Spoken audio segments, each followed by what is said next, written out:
Olá pessoal, eu sou o Edison Boaventura Júnior, sejam bem-vindos ao canal Enigmas e Mistérios e hoje eu tô com mais um documentário aí transformado de VHS dos arquivos do GUG, Grupo Ufológico do Guarujá, para MP4. Aí a gente está brindando, presenteando vocês aí com esse documentário aí que fez muito sucesso no final da década de 80.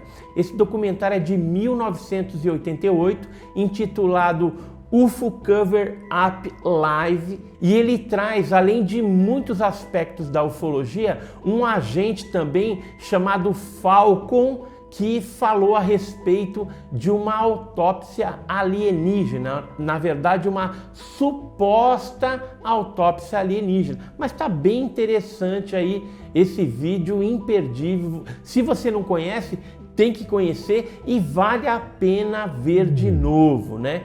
Antes da gente ver o vídeo, eu queria pedir para você aí, se você não é inscrito, se inscreva no nosso canal. Se gostar desse vídeo, depois clica no joinha, deixe os seus comentários aí. Então, sem mais delongas, vamos ver esse interessante documentário aí apresentado pelo Michael Farrell. Vamos ver.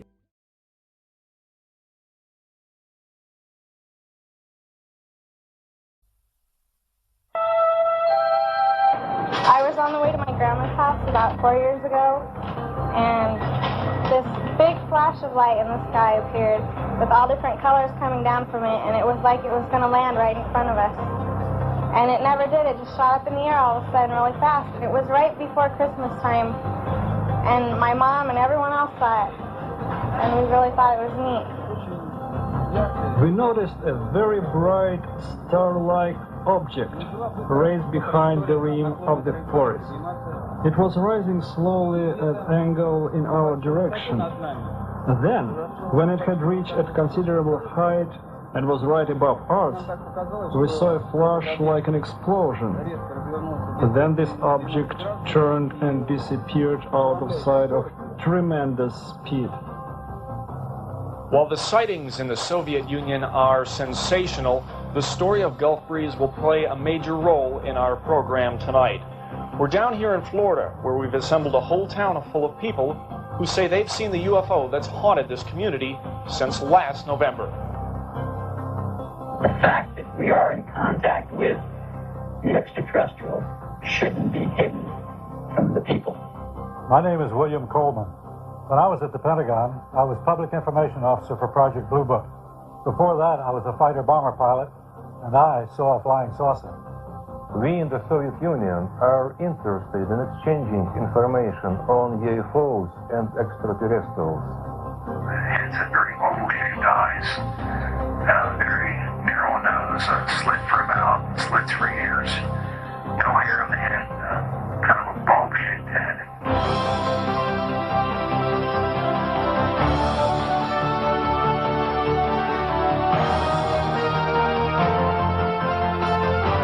Tonight, for the first time in history, men and women from all over the world come together via satellite to share their experiences about unidentified flying objects.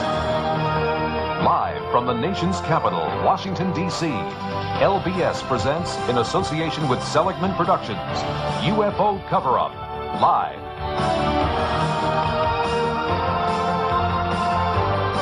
Please welcome the distinguished actor-producer, our host, Mike Farrell. Good evening. What do a colonel in the United States Air Force, a waiter in the Soviet Union, a teacher in California, and a former United States president have in common? Well, they all claim to have witnessed unidentified flying objects in the skies. What we're dealing with tonight is a subject of universal interest. Whatever your view, in the next 2 hours you'll hear claims and counterclaims. You'll hear some astounding, perhaps disturbing things which, if true, could have far-reaching implications in our lives. As is so often the case in complex questions, it comes down to our assessment of the credibility of the individual. So in this show, you can take part by giving your opinion as to that credibility. You'll also have the opportunity to report your own experience. Do saucers and ETs exist? Does your government know about them? If so, are they covering it up? Why? Well, let's find out more. The U-shaped craft, I don't know how large it was because it's hard to scale distance in terms of how far I was. My sister and I were just walking around the block. And we looked up, and there were, lights on the bottom part of it that we could see as we looked up. And This person has experienced a close encounter of the first kind. You've had a close encounter of the first kind if you've seen a daylight disk or nocturnal light UFO at close range. On April 14, 1984, hundreds of people in the small mining town of Morenci, Arizona, witnessed a huge boomerang-shaped object in the sky. Close encounters of the second kind are visual evidence of a UFO's landing, such as impressions made by the craft, burned or irradiated soil, trees, or grass. In August of 1979 in northern Minnesota, when Deputy Sheriff Val Johnson encountered a brilliantly lighted object, his vehicle was knocked off the road, the hood dented, 2 antennae bent, and a headlamp broken. In a close encounter of the third kind, which Steven Spielberg made famous, the witness observes or actually confronts the occupants of the UFO. Close encounters of the fourth kind include people who claim to have been abducted by extraterrestrials. In almost every case, abductees also claim to have been medically examined by the ETs and eventually returned home, unable to account for the missing time. Now, there is a nominal charge of $1 on your phone bill for each call to our 900 number. The phones are active only in the United States and Canada from 8 p.m. Friday, October 14th through 1 a.m. Saturday, October 15th Eastern Daylight Time. So, if you've had a close encounter of the first kind, please call 1-900-400-6181. Close encounters of the second kind, call 1-900-400-6182. If you've experienced a close encounter of the third kind, please call 1-900-400-6183. That's only if you've had a third kind encounter, though, not if you've just seen the movie. If you had a close encounter of the fourth kind and you are back, we're anxious to hear from you. Please call 1-900-400-6184. Finally, if you have never had an encounter with an unidentified flying object, please call 1-900-400-6185. If you haven't had an encounter with a UFO and would like to, that's a long-distance call, and I don't have the number. Tonight, some of the world's leading UFO experts are joining us here in Washington, D.C. Now, welcome the author of The Search for Extraterrestrial Intelligence, the distinguished astrophysicist, Dr. Thomas McDonough. Dr. McDonough, welcome to the show. It's great to be part of this event. In your opinion, are we alone in the universe? Well, my own estimate is that just in our galaxy alone, there could be millions of planets that might be capable of sustaining life as we know it. The size of the universe is difficult to comprehend. In this galaxy, there are several hundred billion stars. Each one of these dots represents a galaxy, like our Milky Way. There are billions of them. So the sheer enormity of the numbers leads many scientists like myself to conclude that there must be life somewhere in the universe. Now, there are many theories about the origin of life. How do you think life first began in the universe? Well, that's where the cosmic cookbook of life comes in. It goes like this. Take one medium-sized planet and place it near an average-sized star. Don't put it too close to the fire or it will burn, not too far away or it will freeze. Add water, ammonia, methane gas, and electricity in the form of lightning to get things going. Stir and wait patiently. But you'll have to be very patient. It might take several hundred million years. But sooner or later, we think that some of those molecules will make bigger ones, and the bigger ones will make even bigger ones, and then reproduction will begin, and life is born. But perhaps the most important lesson we've learned about life here on Earth is that it is incredibly adaptable. From prehistoric times until today, from the depths of the ocean to the driest deserts, to the freezing cold at the highest mountain peaks, life forms on Earth are thriving. The reason I believe life probably exists elsewhere is the widespread availability of the ingredients in the cosmic cookbook of life. So, if extraterrestrials exist and are visiting us, then how do they get from there to here? One possibility is that in space you could accelerate until you were very close to the speed of light. With fusion rockets using the abundant hydrogen and helium already in space, so the rocket wouldn't have to be burdened carrying fuel, you could increase your energy by millions of times compared with conventional rockets. So, within our lifetime, even with our primitive technology, according to scientists Robert Bussard, Robert Forward, and Stanton Friedman, round trips to nearby stars could very well be feasible. We are close to being able to get from here to there. Thank you, Dr. Tom McDonough. Stay with us. Bill Moore and Jamie Chandere introduce us to their government informants, codenamed Falcon and Condor. To protect their identities, they were photographed in shadow with their voices disguised. Stay with UFO Cover-Up Live and find out why Project Blue Book was classified top secret when we come back after this.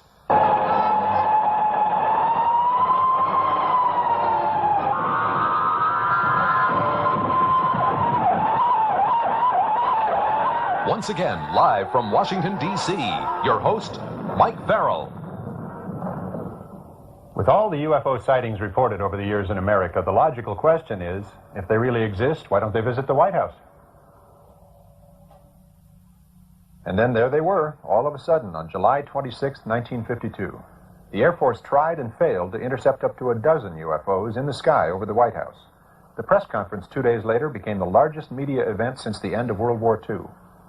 We can say that the recent sightings are in no way connected with any secret development by any agency of the United States. With all due respect to the Air Force, I believe that some of them will prove to be of interplanetary origin. In my position in the Research and Development Organization of the Bureau of Aeronautics and of the Navy Department, I am thoroughly familiar with both our aircraft and our guided missiles programs and can state without reservation that the Navy has no saucer-shaped aircraft or missile in any of these programs. Headlines around the country aroused so much attention that the Air Force formed an official investigative unit, Project Blue Book. With me now are two retired Air Force colonels who were actively involved in that inquiry.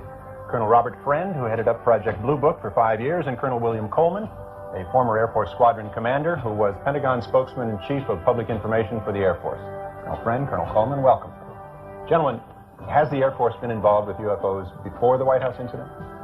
During World War II, our pilots saw what were called gremlins and Foo Fighters. These were fireballs that appeared to fly along with our aircraft. We were concerned that these so-called Foo Fighters or fireballs might be foreign weapons that could threaten our national security. And did the Air Force ever try to chase a UFO? Yes, in fact, in 1948, one of our pilots crashed in pursuit of a UFO. The story made headlines all over the world. As I understand it, that crash added emphasis to the conclusion that UFOs were extraterrestrial visitors. That's true, but the Air Force rejected the conclusion on the grounds of insufficient evidence. Even the name of the project was changed from Sign to Grudge during that period to preclude this unhealthy association. However, by the time Blue Book was involved, we started running into trouble. Hearings and inquiries regarding the way in which we were performing UFO investigations in every instance, the Congress of the United States concurred in the way in which we conducted these projects. However, we were not disappointed with the 1969 decision to discontinue Project Blue Book. Out of the 12,000 reported UFO sightings, only 700 remain unexplained. Of that remainder, 100 of them really worried us. Why was that? Because these 100 sightings involved the two criteria that defined a worrisome phenomenon: high strangeness and high credibility, meaning that highly credible, multiple witnesses, like military airline pilots, see something they've never seen before. Have either of you ever seen a UFO? Yes, it was 1955, and I was a squadron commander at the time. We were flying a B-25 over Alabama when we spotted a strange silvery object some 25,000 feet above us, heading in the same direction. Since we were overtaking it, I changed course and eventually got within 1/8 of a mile of it, literally right on top of the thing. So you must have gotten a fairly good look at it. We certainly did. The whole crew. It was wingless, a disc some 70 feet in diameter, 15 feet thick at the center, your average run-of-the-mill flying saucer. Well, what happened then? It performed an astonishing maneuver. 1 second it was there, the next it was gone. But we chased it and caught sight of it again. It was skimming over a farmer's field, kicking up vortexes of red dust as it flew. We closed in on it from behind the trees, but it vanished. Did you make a report of this incident? We all wrote up reports. I was later debriefed by an intelligence officer. And years later, when I was on Project Blue Book, I tried to find my report. It was not in the files. Not in the files. Now, you say you saw this object at point-blank range. Could it have been a balloon or an experimental aircraft? Absolutely not. It displayed a level of technology far beyond anything I had seen on the Earth then and now. With this advanced level of technology, were you ever concerned that the object could be a threat to national security? No, not necessarily a threat to our national security, but I was uneasy about these UFOs because they were able to accomplish aerial feats that we couldn't. The apparent capability of these objects could possibly represent a threat to our national security. What's become of Project Blue Book? That's it, Mike. It was canceled in 1969 and will not be reactivated. Well, Colonel Coleman, Colonel Friend, thank you both. And while we're on the subject of Blue Book, let's hear another view from a scientist currently working for the government. Now, because he has insisted on anonymity, both his appearance and his voice have been altered, but his credentials have been thoroughly researched by the investigative team of Bill Moore and Jamie Chandray. They've given him the code name Condor. Project Blue Book was just a very low-level effort by the Air Force to collect information on sightings.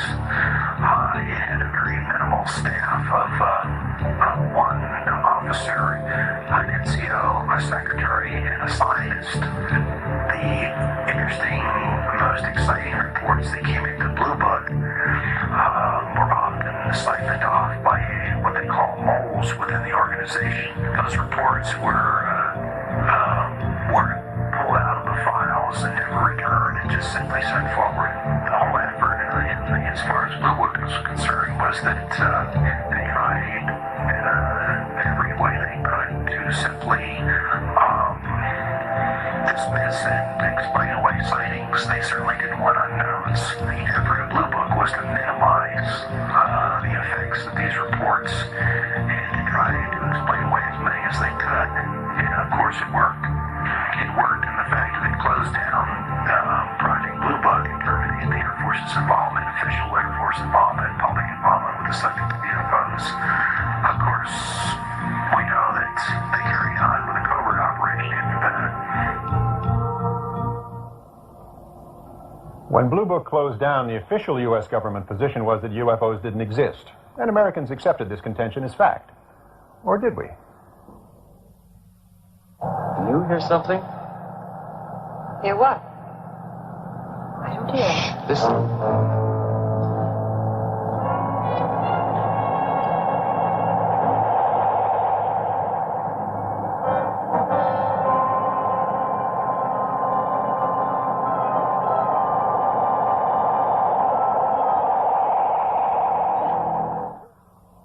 Subsequent reports were discredited, relegated to the tabloids at the supermarket checkout counter.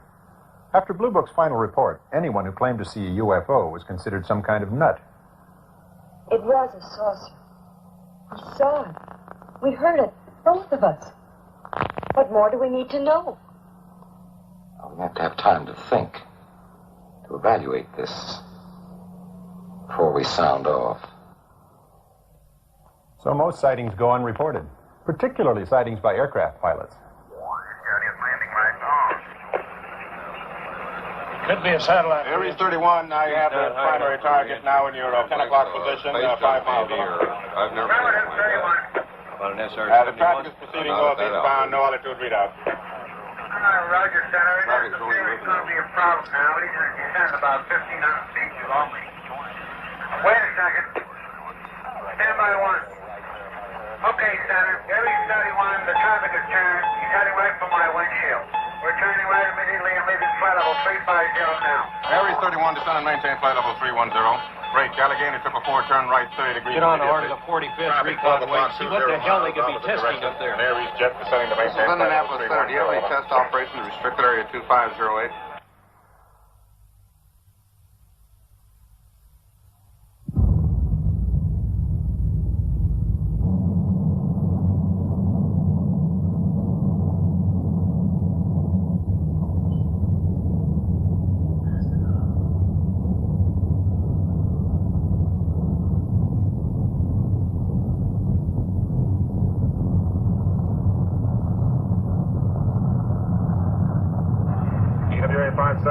Do you want to report a UFO? Over.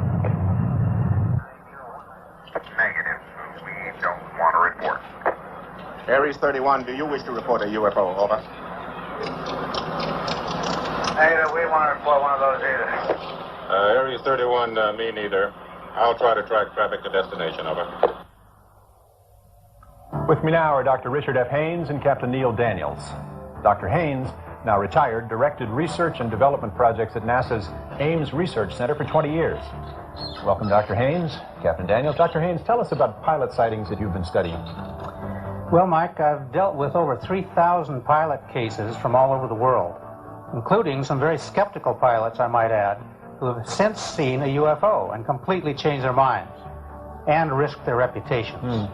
Why do you limit your research to pilots? Well, because pilots are very reliable and credible witnesses. Their jobs and their lives of their passengers depend on them. They must be aware of what's going on in the skies around them. Unfortunately, most of them ask for anonymity. Really, why is that? Well, I think it's because of fear of ridicule, or worse, fear of losing their jobs. I mean, no airline wants to be promoted with the slogan, "Fly us and see a UFO." Might increase business. Fortunately, we do have a pilot who has come forward and has enough courage to share his experiences. Captain Neil Daniels, who flew for United Airlines for 35 years. Captain Daniels, thanks for being here. Would you tell us about your experience with a UFO? I was piloting a flight from San Francisco to Boston on March 12th in 1977. At an altitude of 37,000 feet, I became aware of a blinding, bright white light out to the left of the DC-10. I estimated it to be at about 1,000 yards, and I don't know, the object could have been several hundred feet in diameter, but it didn't read on ground radar. Could you tell what it was? No. Could it have been a commercial flight or a military aircraft? Absolutely not. At the speed at which it departed, I've never seen anything like it. Was this object in any way a threat to your plane? The three compasses were indicating opposite directions, and the plane was veering off and banking to the left by a strong magnetic pull. Well, how did you and your crew react? The flight engineer kept repeating, I don't want to see it, I don't want to know about it. I don't want to know about it. Did you file a report? It was a short layover, and the FAA would have hassled me all night, so I let it go. So that was the end of that? Yes, but 6 months later, I was on a hunting trip with my boss, and I told him the story, and he said, "Gee, I'm sorry you told me that. Strange things happen to people who have these sightings." Strange things? Like what? Well, in my experience, people are fearful of losing their jobs or being transferred. So much for telling the truth. Well, thank you, Dr. Haynes, Captain Daniels, for coming forward on UFO Cover-Up. Incidentally, Captain Daniels now lectures at San Francisco's Fear of Flying Clinic. I mean, flying airplanes, not flying saucers. American Flight 812 request.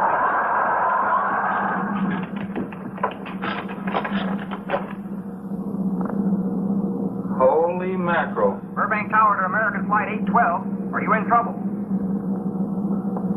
Trouble? Take a look for yourself. World. That's nothing from this world. Coming up, a startling report live from Moscow. Once again, live from Washington, D.C., here's Mike Farrell. UFO sightings are happening all over the world. Through the Freedom of Information Act, we've obtained a report from Iran. On September 18, 1976, the Imperial Iranian Air Force reported flying objects so bright they illuminated the ground below. Alarmed citizens all over Tehran telephoned authorities with similar sightings. Simultaneous reports came from the Iranian Air Force, tower personnel, and ground radar. U.S. military intelligence forwarded reports to the Defense Intelligence Agency. As far as we've been able to ascertain, DIA did nothing with these reports. Guatemala, Central America. Camera crews were poised to film a car commercial. Suddenly, the cameraman was distracted by lights in the sky. And now, from Manitoba, Canada, an eyewitness account. Welcome, Mr. Robert Berry, an independent researcher and investigator from York, Pennsylvania. Bob, tell us about the sighting near Winnipeg, Manitoba. We're watching as this UFO moves across the screen 3 times at normal speed. Then the same movement once in very slow motion, 1/40th the normal speed. Now here's another sighting of the same object, also witnessed by the whole town of Carmen, Manitoba, who turned out for the incredible light show. Now, as we slow the film down, watch as the UFO jumps from the right side of the screen to the top of the screen and lights up the whole sky. The UFO is calculated to have been traveling faster than 30,000 miles an hour. That's very impressive. In fact, it did appear to light up the whole sky. Now, live by satellite to Moscow for the first UFO glasnost in television history. Please welcome, from the Soviet news agency TASS, our journalist and UFO investigator, who has researched many encounters with UFOs in the Soviet Union, Mr. Sergei Bulantsov. Welcome, Sergei. Sergei, can you hear me? We don't seem to be getting through. I've been listening to the show, Michael. It's really very exciting. I am very pleased to be a part of it. Thank you, sir. Tell me, what are the most impressive recent UFO reports in the USSR? In 1984, a Tupolev aircraft flying from Tbilisi to Tallinn encountered a UFO at 4:10 a.m. Can you tell me who witnessed the event? First the pilot noticed a bright beam of light shoot down to the ground. Everything on the ground, road and houses, were totally illuminated by this illustration. Were totally illuminated by a beam of light. The beam of light was redirected onto the airplane, and the crew saw a blinding white point of light surrounded by concentric colored circles. Yes, I'm told that indicates the presence of a very strong magnetic field. What happened next? The white point of light swept down to the plane, leaving a green cloud, and began to swing from left to right, up and down once again. Finally, it flew alongside the airplane, and as if it was an escort, the passengers of the plane also saw this UFO, and after landing in Tallinn, Estonia, the crew was told that this UFO had been also seen on the radar screen. The common denominator in these sightings seems to be some sort of light phenomenon. In March 1981, in Yaroslavl, some 200 kilometers from Moscow, north of Moscow, two witnesses, Vitaly, 23, and Alexander, 32, saw something really very strange in the park. That was an egg-shaped object lying on the ground just 6 or maybe 7 meters from them. The object was bluish, about 5 meters in diameter and 2 or 3 meters high. Suddenly the object moved and began to open like a flower. Alexander saw two human-like beings of European type, but very tall, more than 2 meters, close to 7 feet. They grew up from the center of the object and approached Alexander. He said both beings were radiating some kind of rose-colored light. Their heads were clear, but the rest of their bodies seemed out of focus. And then a very strange telepathic conversation took place. They said, "Don't be afraid, we won't hurt you." In the movie here, The Close Encounters of the Third Kind, the extraterrestrials communicate with us through some sort of language of music, much as you suggested they talked to Alexander. What happened next? Both human-like beings entered the flower. It closed and disappeared. What about the other man? What was he doing during this time? All this time he was sitting on the snow as if he was paralyzed. He didn't take part in the conversation. I don't blame him. Have you investigated any abduction cases in the USSR? Yes. In June 1975, near Borisovlevsk, south of Moscow, at 2 a.m., a Soviet army officer saw a very strange domed UFO aircraft on the ground. He approached it and saw two alien silhouettes inside. When he came closer, he felt something like an invisible wall, and then lost consciousness. When he recovered, he saw an alien aircraft fly away. He thought about 15 minutes had passed, but when he checked his watch, much to his amazement, 1 hour had passed. And later, he had the same dream over and over again. he was flying over the UFO landing site. So he thinks he was abducted. That sounds actually very similar to some of the abduction stories we've encountered in the United States. I understand you have some photographs that you can show us? Yes, certainly. This one was made in Bulgaria, near Stara Zagora, in July of 1978. A married couple was drinking tea at their country house when they saw this hovering object. They took this snapshot with a Polaroid camera. And this UFO had been seen. Please change picture. Please change picture. And another UFO, this UFO, yes, this UFO had been seen near at the Murmansk region, near Finland's border.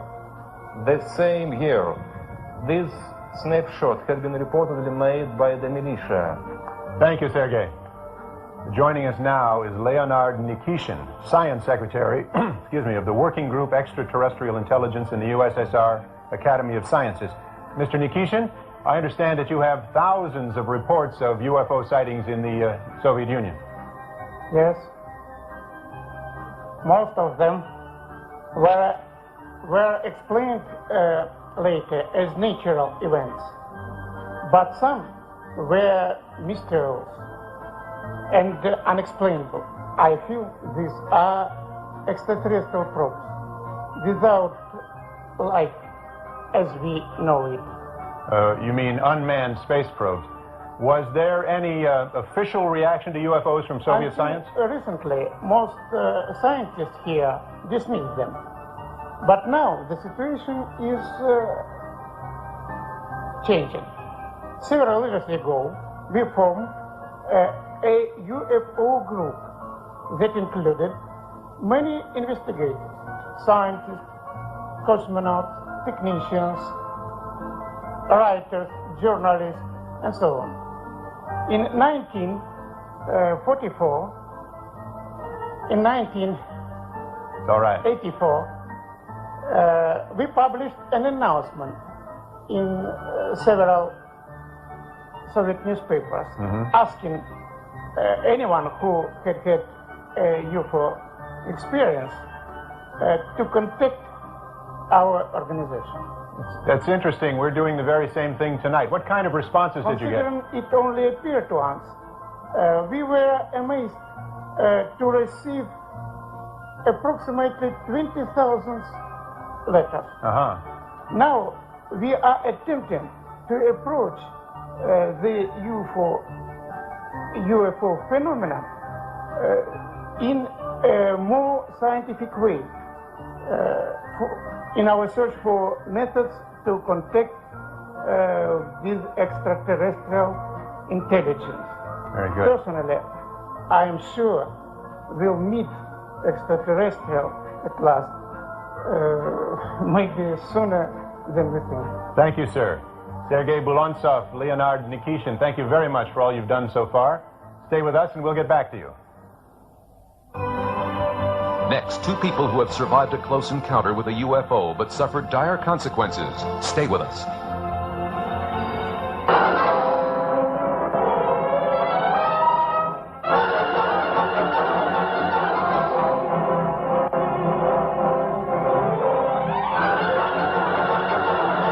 Now, back to Washington, D.C. live and Mike Farrell.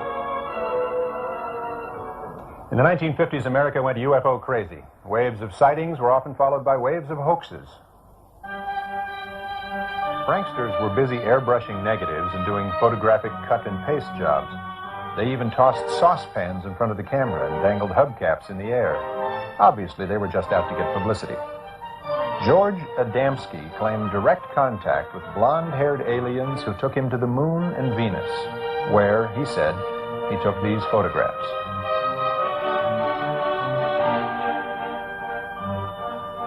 Then came the Barker incident at a small airfield in West Virginia, where this film footage was shot.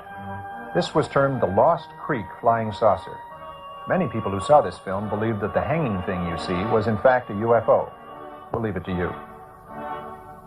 The 60s and 70s brought various groups of people who actually built saucer-shaped vehicles and attempted to fly them. And about 10 years ago, there began what we believe to be the most elaborate hoax of all. A Swiss farmer, Billy Meyer, claimed to have had direct contact with an extraterrestrial group from the Pleiades star system. Meyer produced photographs of what he called beam ships. And the occupants of these beam ships. Interestingly, one of the aliens looked very much like a Swiss fashion model, and the so-called beam ship was found in his barn. Now, Billy Meyer's beam ships may have been obvious hoax, but thousands of UFO sightings from all over the world are not so easily explained away. Joining me now from the suburbs of New York City are Robert Pozzuoli, a computer systems executive, and his wife, Lori. I'm glad you could be with us tonight. Thank you, and nice to be here. Tell us what happened to you 4 years ago.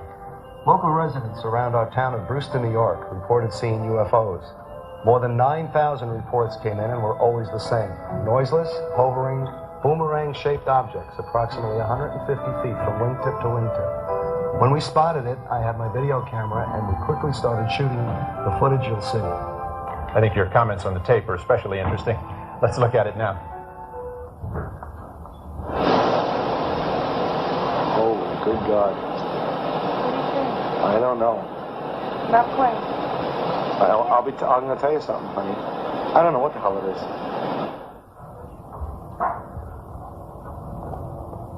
Tell me, what kind of effect this sighting has had on your life? Wow, we've become very popular. Well, that's certainly not bad, is it? No. Bob and Lori Pozzuoli, thank you very much for joining us tonight. Thank you. Now, from the piney woods of East Texas on December 23rd, 1980, comes a bizarre close encounter of the second kind experienced by our next guests, Betty Cash and Vicki Landrum. Betty, Vicki, thank you for making the trip here tonight. Welcome to our show. Tell me, what happened to you that night? It was a very cold night. Vicki and I and her grandson were coming back from playing bingo. Suddenly, little Kobe noticed a bright light in the sky above the pine trees. A tremendous amount of heat was coming from this diamond-shaped thing. Fire was coming out of the bottom of it. When it moved, it made a swishing sound, and there was a beeping the entire time, a deafening beeping that I still hear in my mind at night. All three of us got out of the car, but Toby and I got right back in. I just stood there terrified for about 10 minutes. The object lit up the surrounding pine woods like it was daylight. I was burning, my skin was burning. Well, you must have been terrified. How long did the craft hover over you? Oh, about 20 minutes. Fire was coming out of the bottom like a blowtorch. It lifted up and then flew over the trees. That was when we saw the helicopters come out. The helicopters? Colby County, 23 of them. And I understand, in fact, you later identified them as CH-47 Chinook military helicopters. Yes, it seems that they were trying to escort the craft somewhere. It looked like they were about to collide. The roar sounded like a tornado. When we got home, I washed Kobe off and put him to bed. When the water touched his skin, he cried out like he had been burned, as if he had been in the sun too long. And I was too sick to work the next day. My eyes swelled closed and welts appeared on my face and head. I thought I was going to die. Vicki came and took me to the emergency room of the hospital. They treated me like a burn patient. Over the next few days, I kept losing big patches of skin on my face, and about half my hair fell out. They kept me in the hospital over a month with no improvement. It seems to me it takes remarkable inner strength to survive an ordeal like that. How are you doing now? I have cancer. I was operated on in March 1983, and the doctors could not say if they got it all. Now some days I'm okay, other days are terrible. Has the government ever expressed a willingness to take responsibility for this thing? No, and I'm mad as hell, and disappointed with the government of our United States. Well, I don't blame you, Miss Cash. And Ms. Landrum, thank you for joining us in Washington. I think you two are extraordinarily courageous ladies. Thank now, you. We'd like you to, thank you. We'd like you to see this exclusive videotape of a man we know only as Falcon. We asked him what the truth was concerning your case. The Cash Landrum incident, the craft that was observed was a alien craft piloted by military aircraft pilots. Although they have been trained and were somewhat familiar with the craft they found that the aircraft did not respond to certain control. They radioed that they thought the craft was going to crash. Standard procedures for the military in a situation where an aircraft was going to crash, the military would send up search and rescue helicopters.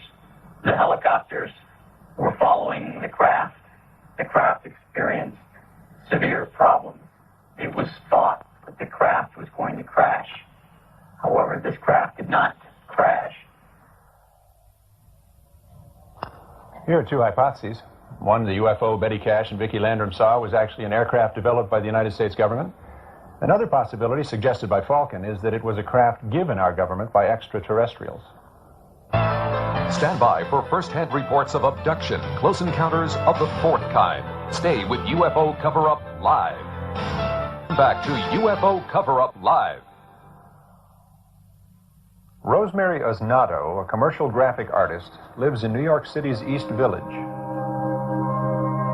Rosemary suffered a broken kneecap last year and is recuperating from the injury. Al Hassim lives in the Bronx with his wife and 11-year-old daughter and works the 4 p.m. to midnight shift for the telephone company in Manhattan. In his off hours, Al likes to play guitar and write songs. Lisa Salviano of Lake Hiawatha, New Jersey, is 24, married, and pregnant with her first child. She works as a secretary in Morristown, New Jersey. These three ordinary individuals, unrelated to one another, share one extraordinary experience. With the guidance of a psychiatrist, Dr. Rima Lebo, they have been able to relive deeply buried memories that will astonish you. Under hypnosis, the subjects are put into a relaxed state in which they can recall these disturbing memories. And once regressed, they relive the experience in real time, often very emotionally, moment by moment.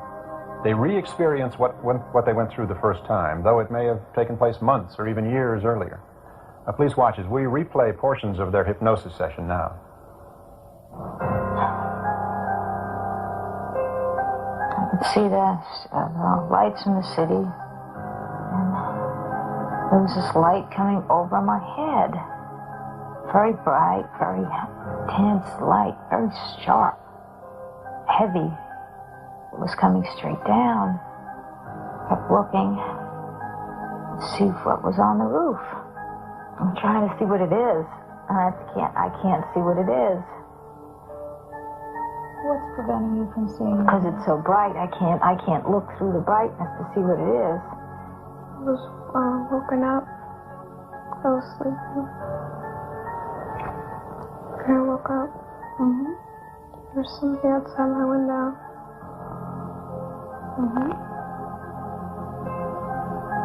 They wanted me to go out. And I didn't know how I would get out there because the window was there. But when I thought that, all of a sudden I started to move up and out. And I went through the window. And I thought that was so neat. Can you feel your feet on the floor and walking in the regular way? No. It doesn't seem like I'm walking because it seems like I don't see anything like when you walk, you can see like things going up and down when you walk. This is smooth. When you get to the end of this walk, where are you? Some kind of control or something. What makes it look like some kind of control room? Because it's like a big console in there. I think there was a table in the room. Table in the room. Like an eating table? Oh, what kind of table? Like a doctor's office. Theoretically wide. Lying on it. Lie down on the table. You're lying on your tummy? On my back. On your back. When you're lying there, are you alone? No, they're all over. They're all over. Does anybody touch you? They do, yeah. Where do they touch you? I think Like my arms and legs. Are you alone? No, they're all over. How many of them are there around the table? At least 4 or 5. And are they all doing something, or are they all watching? No, they're watching too. How many of them are actually doing something? 1. They're so ugly.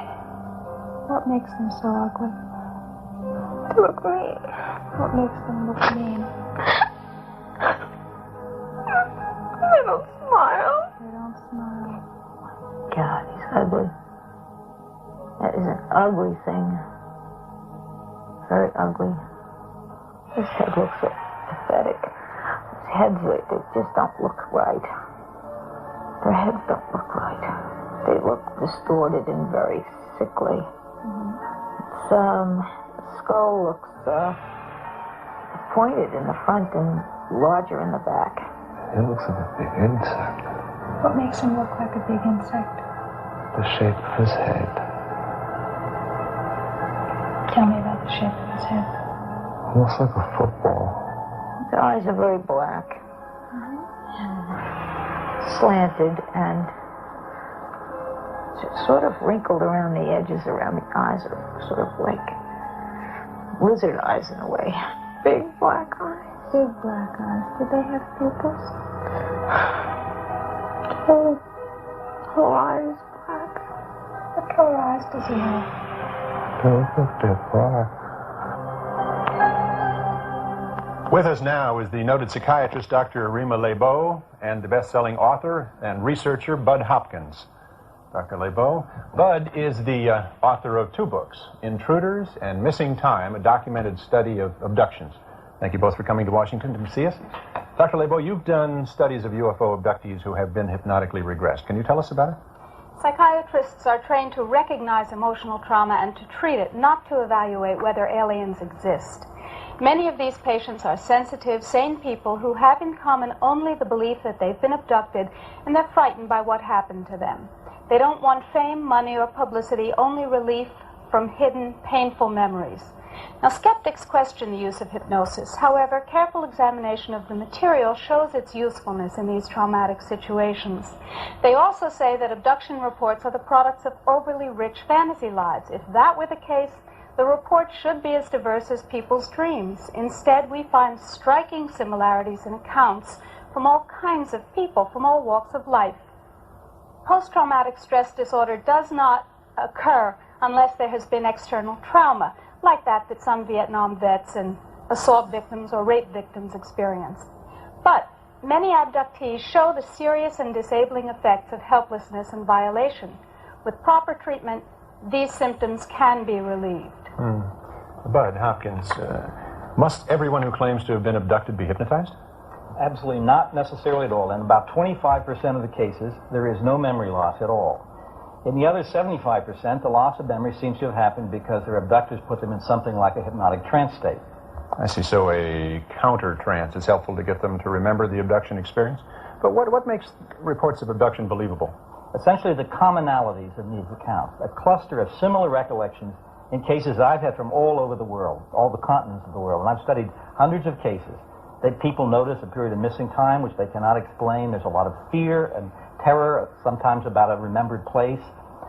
There are strange lights that they describe in a similar way. The descriptions of the craft's interior, the craft's occupants are described in extraordinarily similar ways. They also describe the medical procedures that occur in very, very much the same way. And the most interesting thing, and the sad thing of all perhaps, is that these abductors are not interested in communicating with our minds, but they're interested in the physical state of our bodies. Thank you, Bud Hopkins and Dr. Rima Lebeau.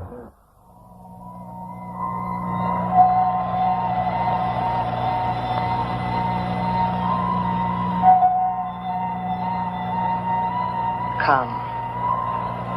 I will show you wonders you have never seen before. UFO Cover-Up continues live from Washington, D.C. with our host, Mike Farrell. One of the most intriguing UFO stories occurred in July of 1947 in New Mexico. With me now are Bill Moore, co-author of the Roswell Incident, and nuclear physicist Stanton T. Friedman. Both of these gentlemen have done extensive research on this case. Thanks for joining us. Bill, how many people were involved in the New Mexico incident? We have personal testimonies from about 100 people. One of the most important of these people was Bill Brazel. Brazel's father managed the land where the incident took place. Apparently, a UFO had been caught in a thunder and lightning storm while in the area. The next day, Brazel's father went out on horseback to check for property damage and came upon the wreckage of a strange aircraft which fanned out for nearly half a mile. The corpses were found a couple of miles from the site of the crash. Wait, just a moment. Corpses? Dead alien bodies, called extraterrestrial biological entities, EBEs, if you wish. We got reports that they appeared to be small humanoid bodies with large, hairless heads, wearing one-piece, seamless gray, skin-like clothing. We assume they must have ejected from their craft with some kind of ejection capsule.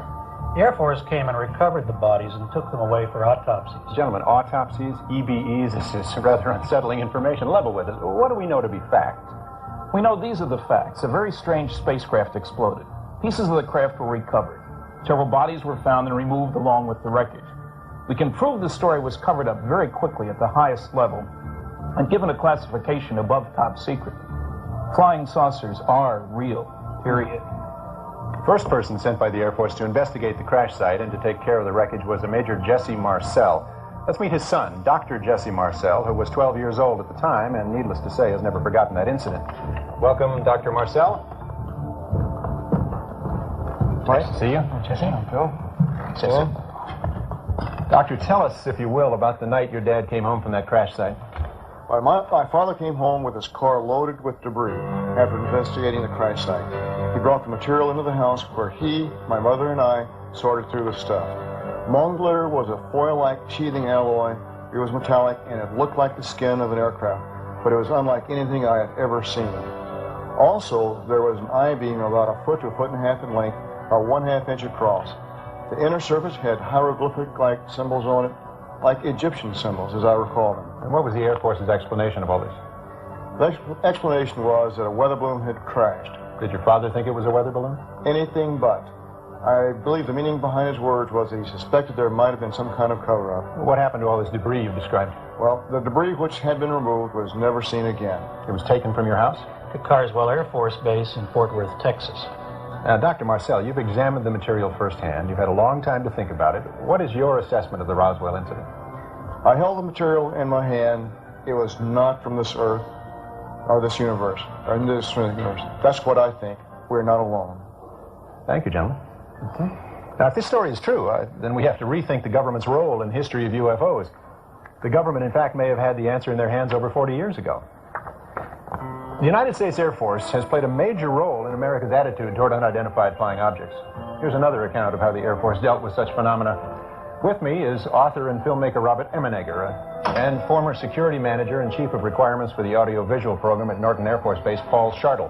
Gentlemen, Mr. Emenegger, how did you get involved with UFOs? Well, it was in 1973 when I was vice president at Gray Advertising, and I took time out and went to Norton Air Force Base to explore subjects for television specials related to the Defense Department.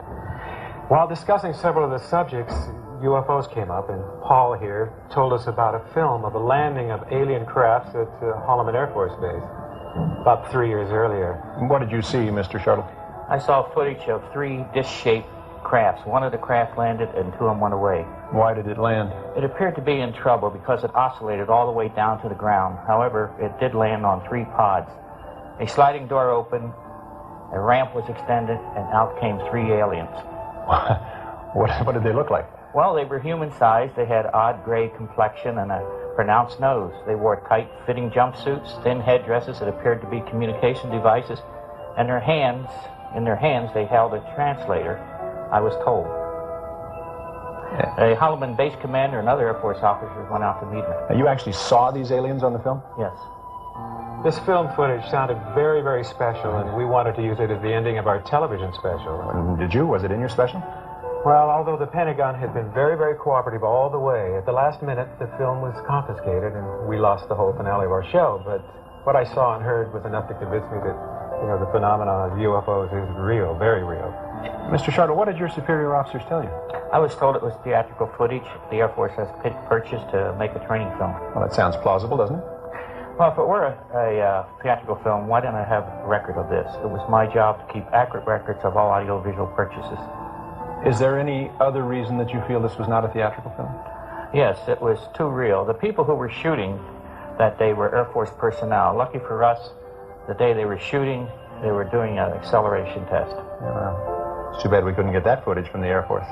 Gentlemen, thank you very much for being with us tonight. Now, one of the most compelling sightings in recent years took place in Gulf Breeze, Florida, where over 100 people witnessed a UFO. I believe Gulf Breeze will turn out to be one of the most important UFO cases of all time. Hello, Gulf Breeze.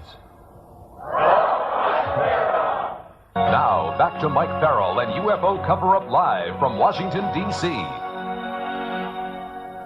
Something is happening in Gulf Breeze, Florida. Rod Serling himself couldn't have come up with a stranger sequence of events.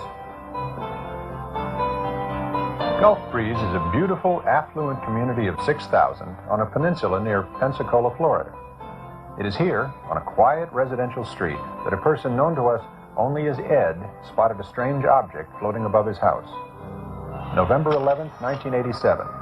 Ed snapped 5 photographs that day and changed his life forever. Over the next 7 months, he saw the object several times, shooting another 36 pictures with 3 different cameras. Witnesses include his wife and kids, family, friends, neighbors, and even city officials. 2 other people allegedly photographed the same object. Could it be a secret military device? Gulf Breeze is literally surrounded by military bases, but the public information officers disclaim official knowledge of any UFO. Now here's Ed's photograph of a UFO. Notice the strong blue beam that Ed claims first paralyzed him, then levitated him and dropped him. Clumsy aliens? This is the most famous of Ed's photographs, which he took weeks later through the windshield of his truck. The UFO hovers just 3 feet off the ground, its beam reflecting off the asphalt. Ed says he was partially paralyzed again, but escaped this time. This is Ed's home video, shot as he crouched in the bushes near his home. The UFO retraces its path, rotating as it travels through the same airspace. Notice how it goes behind the trees, in and out, reversing direction and coming back. Now, Ed is a respected family man, runs a successful business, and has shunned all publicity and declined to be on our show. What about it, Gulf Breeze? Is there really something going on down there, or is it all an elaborate hoax? Dwayne Cook is editor of the Gulf Breeze Sentinel. Donald Ware is a UFO investigator who claims to know of 153 first-hand witnesses who have seen the object. Jerry Brown is the chief of police in Gulf Breeze. Don, you're an ex-Air Force officer who's firmly convinced something extraterrestrial has been appearing in the skies above Gulf Breeze. What convinced you? Mike, one couple had 22 encounters, including 18 separate photographic sessions in a 5.5-month period. And many independent witnesses, highly credible, also reported seeing the same objects that were photographed. All right. 4 people reported seeing the aliens, 6 reported blue beams coming from the UFO, and 10 have reported periods of missing time. Okay, how about you, Chief Brown? I take it you're not convinced. No, sir, I'm not. We are have one of the busiest airspaces in the country, and not to say that all these people here are lying, not telling the truth. I firmly believe they are seeing something, because at any time or any place there's different lights, different things that you can see. Mm-hmm. What I don't believe is the things the local papers and the TV media has put out of a flying saucer with beings from another planet. I just simply don't believe that, Mike. Okay, Dwayne, I guess you could say that you're the fellow responsible for stirring this up. Your paper has faithfully supported Ed's story, much to the consternation of many of your neighbors.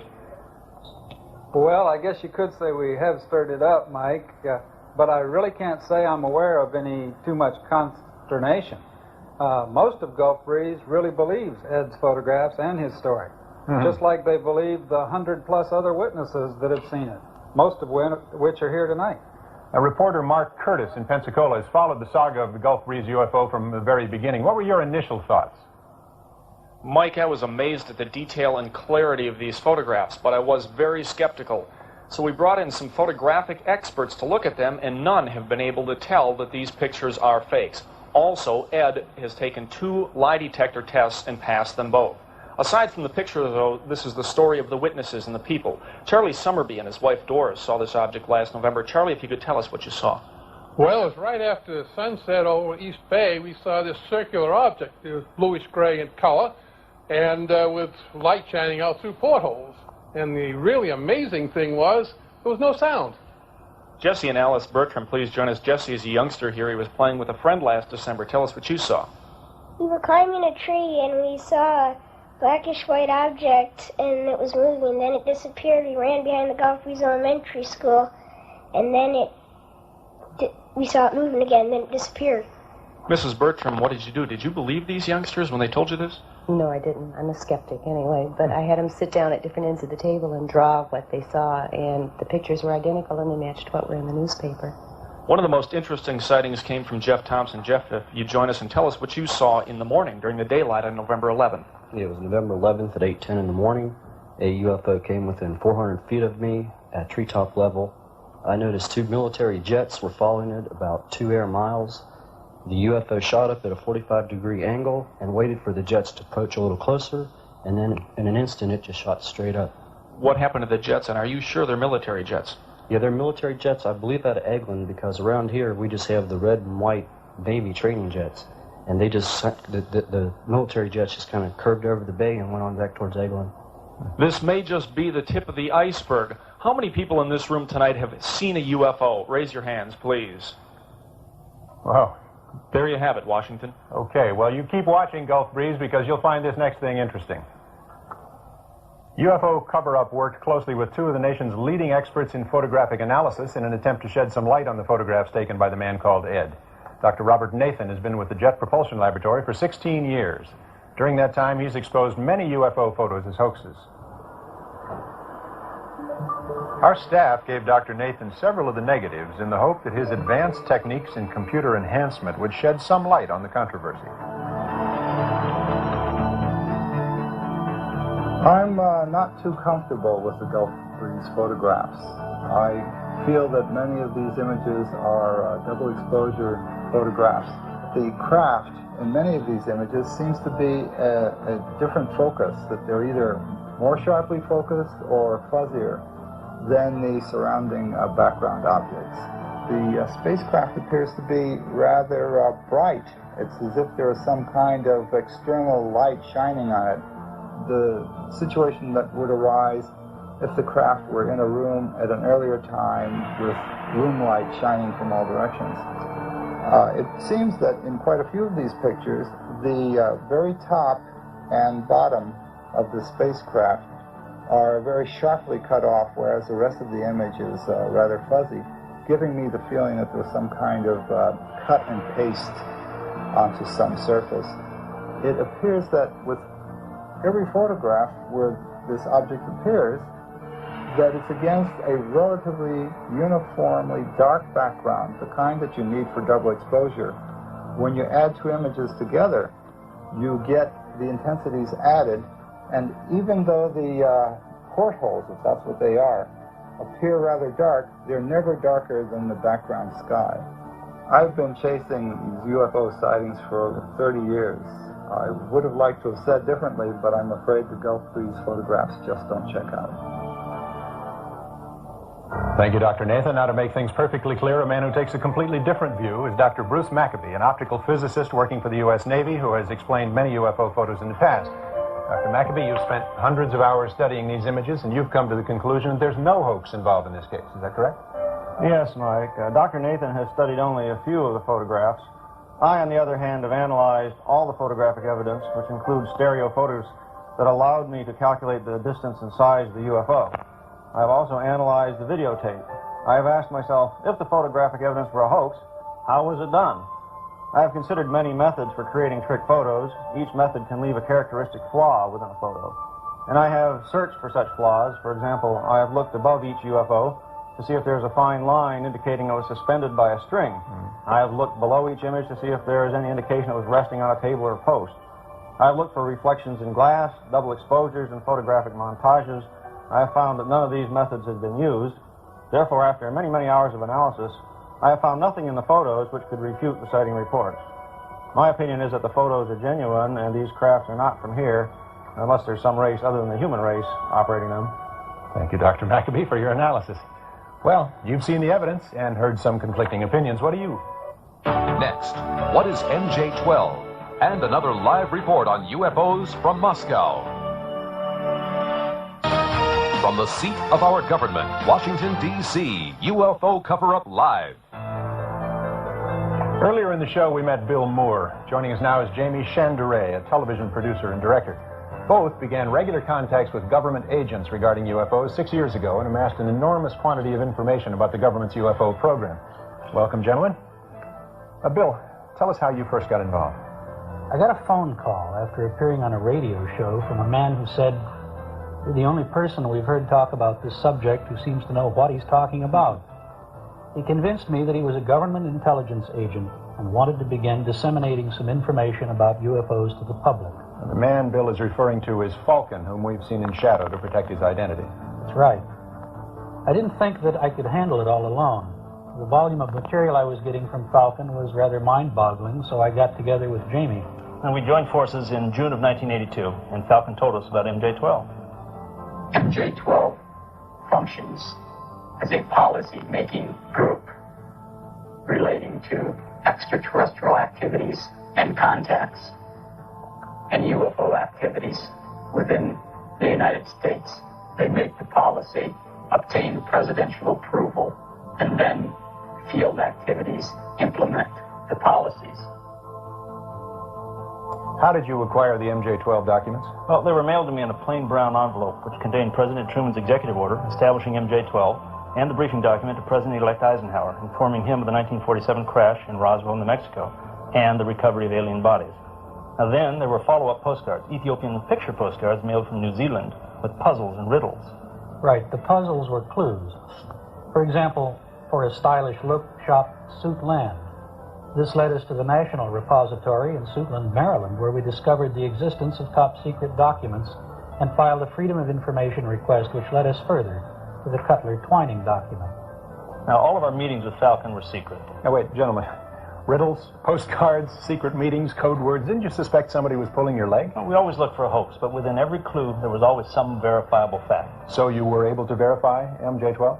Validating MJ-12 was difficult because we couldn't find any government agency that would admit publicly that they were aware of MJ-12's existence. Well, so without validating it, how do you get from there to here? Well, after hundreds of hours of research, we're working with experts trying to validate the documents. But most important, the contacts have grown to include Falcon and 9 other government agents. Now, why do you believe them? Well, because we've been able to meet with them, we've been able to check and verify credentials, and it's clear that they are in secret, need-to-know positions. Falcon's position, for example, gives him access to the MJ-12 infrastructure. Why don't we just hear it in his own words? MJ-12 was a group of people within the government. MJ-12 was created by President Truman in the early 50s. And their job was to investigate, keep track of information pertaining to UFOs. Part of their job was scientific advancements.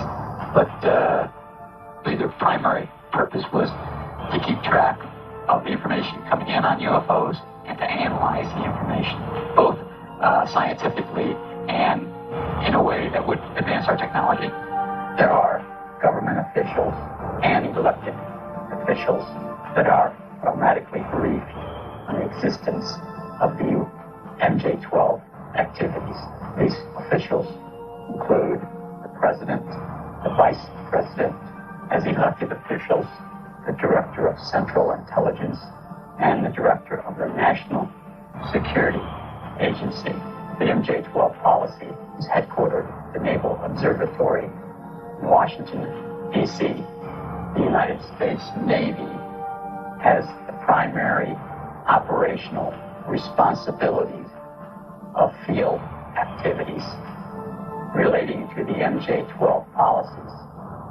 All information gathered in the field, not necessarily by Navy personnel, is transmitted to the Navy for analysis. Other known government agencies feed information to MJ-12 through a top-secret cover project known to us as Project Aquarius. Now, MJ-12 connects to select individuals within the National Security Council, the Joint Chiefs of Staff, the White House Intelligence Unit, the National Security Agency, the Central Intelligence Agency, and the Defense Intelligence Agency.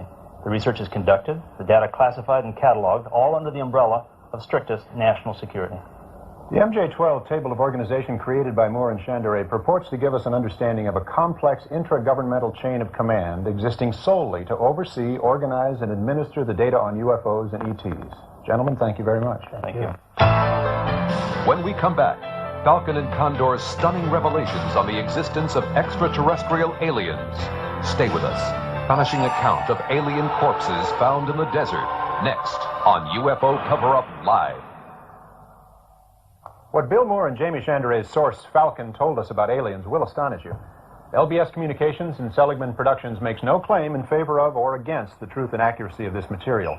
We ask only that you watch and listen and make up your own minds. Now, if you feel a congressional investigation is warranted to get the facts about UFOs out to the American public, please call this 900 number. If you feel an investigation is not necessary, call this number. Bill Moore and Jamie Chanderet have checked and verified Falcon's and Condor's credentials. Peter Leone also met Falcon, and here's his statement. I met with a government intelligence agent with the code name of Falcon in 1983 with Jamie and Bill at the time that I was an executive producer of news for the CBS station in Los Angeles. And at the time, we verified as authentic his credentials. And then again in 1987, we met again with Falcon and again verified his credentials. I'm satisfied at this time that he is who he says he is. The fact that I've proven my identity to you, showed you my credentials, and verified my existence within the intelligence community. You also have some of my colleagues who have verified the same information.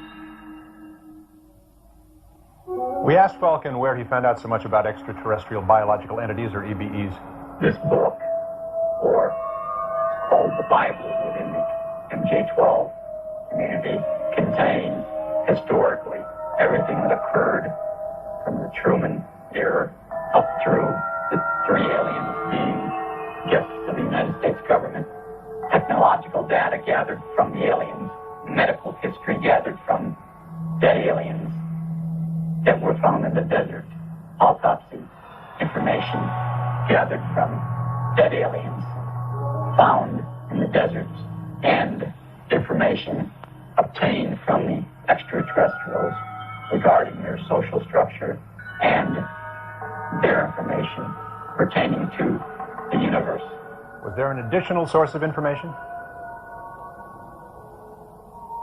Presently, as of the year 1988, there is one extraterrestrial being. He's a guest of the United States government, and he's remained hidden from public view. The Yellow Book is a book that was exclusively written by the second alien. The book relates to the aliens' planet, solar system, suns, the culture, and society makeup on the planet, the social structure of the aliens, and the aliens' life among Earthlings. What was most intriguing to me in my experience with the aliens is I believe, an octagon-shaped crystal, which when held in the alien's hand and viewed by a second person, displays pictures. These pictures can be of the alien's home planet, or pictures of Earth many thousands of years ago. We asked where the EBEs came from. He was in the Zeta Reticuli star group. Now, Condor tells us about a deal our government made with the aliens. From what he understands, an agreement signed between our U.S. government and the extraterrestrials. And essentially the agreement says that we won't disclose your existence if you do not interfere in our society. And we allow you to operate from a designated base here in the United States. It's in the state of Nevada, in an area called Area 51, or Dreamland. The extraterrestrials have complete control of this base, which is located in Nevada. My understanding is that 3 different aliens of the same species have resided within the United States from 1948 or 49 until present day. The first alien was captured in the New Mexican desert after its craft crashed. The alien, which was named Eva by the government, was kept in captivity for 3 years.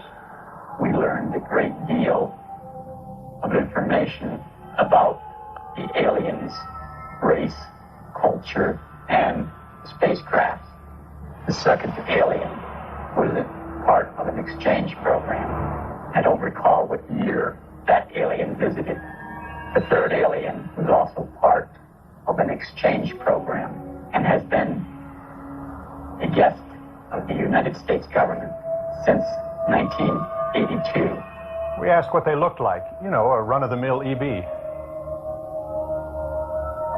A creature about 3'4" to 3'8" inches tall. Their eyes are extremely large, almost insect style. Their eyes have a couple of different inner lids. The days were extremely bright, probably twice to 3 times as bright as ours, and I think they have just 2 openings where our nose would be. They have a small mouth. They have no teeth as we know it. They have a hard gum-like area. Their internal organs are quite simple. They have a one organ which does the job of our heart and lungs. Their digestive system is really simple. Their skin structure is extremely, it's a very elastic skin and hard, probably hardened from their sun. They have some basic organs. Their brain is more complex than ours. It has several different lobes than ours have. Their eyes are where our eyes are controlled by the back of our head. Theirs is controlled by the front of the brain. Their hearing is quite better than ours, almost better than the dog's. Small areas. Their sexual organs they have males and females. Their kidney and bladder is one organ. They excrete waste. They have another organ, which I don't know if our scientists determined what it was for, but they believe it's to transfer the solid wastes and the liquid wastes. They have hands without thumbs. They have 4 fingers without any thumbs. Their feet are web-like, small web-like. So many questions occur. Do they believe in a supreme being? What's their intelligence level? What's their average lifespan? It's approximately 350 to 400 Earth years. It's my understanding that the aliens have an IQ of over 200. They have a religion, but it's a universal religion. They believe in the universe as a supreme being. The aliens enjoy music, all types of music, but especially ancient Tibetan style music. We asked about their diet. They do eat vegetables. They like vegetables, and their favorite dish or snack is ice cream, especially strawberry. Well, the next time you're in an ice cream parlor, just quietly notice who orders strawberry, okay? As a wrap-up, Falcon and Condor said to us, I personally feel that this information should be presented to the public. There's only a small portion of the information that we've gathered from the extraterrestrial that should be safeguarded or classified. Condor also suggested he'd like to see a congressional hearing on the subject. Interestingly enough, he, Falcon, and a third source have agreed to meet with the senator's staff to discuss all of the information they claim to have concerning UFOs and aliens. From this meeting, a Senate investigation could ensue. Now, if this is true tonight, we're witnessing history in the making.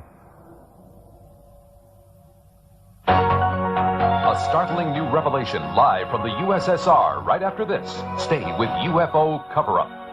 In Moscow, USSR, and more of UFO Cover-Up live. Once again from TASS, here is Sergei Bolantsev. Tell us again, Sergei, about the preliminary findings from Tunguska in Siberia. Are you on the line, Sergey? The Tunguska explosion, which occurred in 1908, still attracts a tremendous amount of public attention. I've traveled twice to the site of the explosion. It is in a very remote, very distant part of Siberia. And according to some recent findings, the most astonishing fact about Tunguska explosion is that actually there were two objects, I would say two UFOs. The first one had been seen early in the morning at approximately 8 a.m. and it exploded over the Tunguska forest. And the second one had been seen in the afternoon. One can get the impression that the second object was looking for the first one. Yes. And Mike, by the way, why shouldn't we arrange a joint Soviet-American expedition to the site of the explosion? I think that's a terrific idea, Sergei. I'm sure there are many Americans who would like to join us. We'll talk further. Now, we're looking forward to the final reports from this latest expedition to Siberia. Thanks for the news flash, Sergei Bulantsov, and thanks for opening a new channel of communication between the U.S. and the USSR. Now, we've invited three people who are highly skeptical of UFO phenomena. We would like them to give you their point of view. Let's meet them. First, David Williamson, a 30-year veteran NASA senior staff member who is well known as the UFO point person at the National Aeronautics and Space Administration. James Oberg, who has written many books and articles about space and UFOs and lectures widely on related topics.